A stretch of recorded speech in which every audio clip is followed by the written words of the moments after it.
Joining us today, HSBC Chief Multi-Asset Strategist Max Kettner. Max, can it be that good? What I mean is that it seems to take off the table a lot of worries.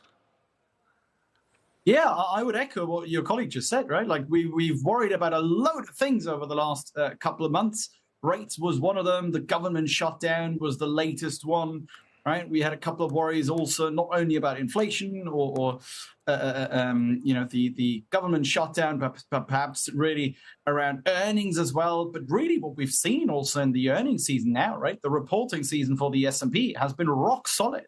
There's been this obsession with talking down the market. There was this sort of this desire to talk us into a recession and into, really talking down this earnings delivery. But in reality, right, earnings for Q3 were really, really solid for the S&P. Beat rate was pretty much like it was in the last two quarters. Surprise factors on earnings were the same as in the last couple of quarters. So frankly, I mean, the reporting season was pretty great. And now going forward, the interesting thing is that earnings expectations for Q4 and for Q1 next year are super low. They've been actually downgraded, right? If we look at Q4 earnings expectations, consensus is saying that from Q3, S&P earnings are going to drop almost $3. That's amazing, right? And we don't really see that weakness in the top-down data. So I really don't understand what analysts are doing there, because to me, that's wildly too pessimistic here on the shorter term.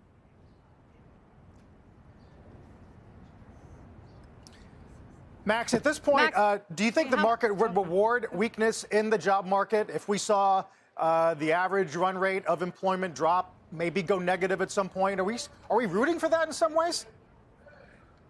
I'll give you the classic economist answer. It depends.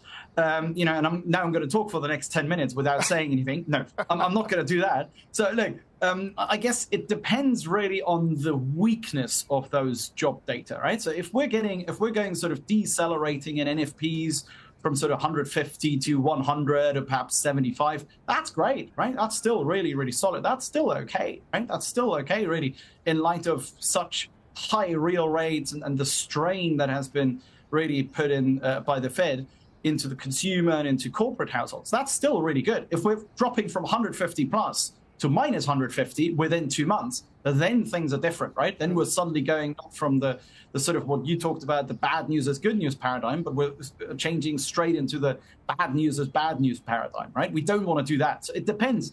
Slightly weaker, that's good, but not too weak, right? It's the classic Goldilocks thing where it's like, yeah, growth is kind of okay. Look at retail sales today, right? Growth is okay. It's pretty good. It's not as good as in Q3. We don't have the risk of overheating anymore. That's exactly what we want. But it's basically not at risk of really falling off the cliff. It's not at risk of overheating anymore, such as it did in Q3. That's exactly the combination that we want.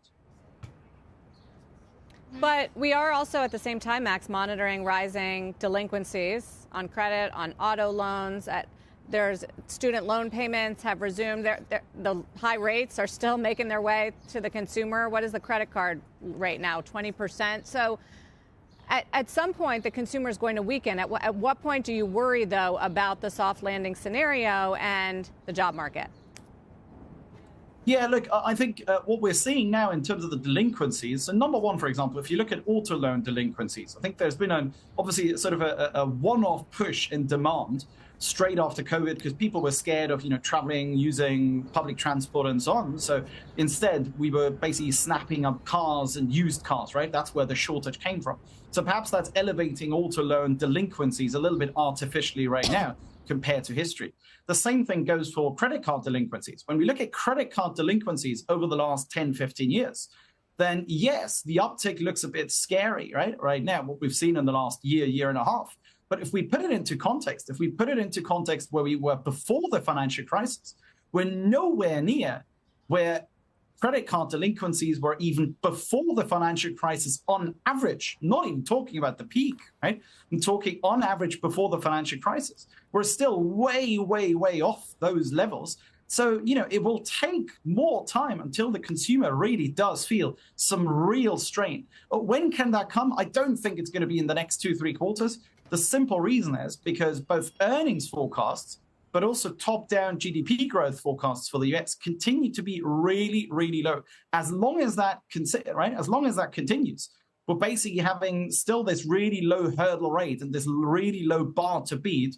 And we're still faced with pretty positive activity surprises and pretty positive earnings surprises.